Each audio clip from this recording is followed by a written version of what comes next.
কোরবানি মানেই শুধু পশু জবাই নয়, এটা এক পরীক্ষা, হৃদয়ের ভালোবাসা আর তাকওয়া। আজ ছোট্ট নাইম শিখে যাচ্ছে আল্লাহর জন্য ত্যাগ মানে আসলে কি। তো চলুন শুরু করা যাক আজকের ভিডিও। ঈদের আগের দিন ছোট্ট নাইম দেখে তার বাবা বাজার থেকে একটা ছোট্ট ছাগল নিয়ে আসছেন। সে আনন্দে লাফিয়ে উঠল, আব্বু, এটা আমাদের কোরবানির ছাগল। বাবা হাসলেন, হ্যাঁ বাবা, কাল আমরা আল্লাহর জন্য কুরবানি করব। রাতে নাইম তার বাবাকে জিজ্ঞেস করলো, আব্বু, আল্লাহ কি কোরবানি খুশি হয়ে রাখেন?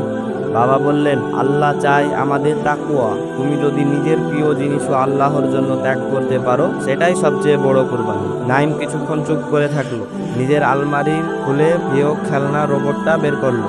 তার চোখে জল কিন্তু মুখে শান্তি। সে খেলনাটা একটি গরিব ছেলেকে দিয়ে দিল।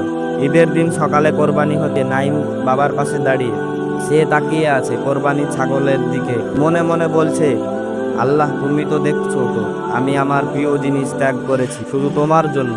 কোরবানি মানে শুধু পশু জবাই নয়, এটা হলো হৃদয়ের ত্যাগ, ইচ্ছার কোরবানি আর আল্লাহর জন্য ভালোবাসার প্রমাণ।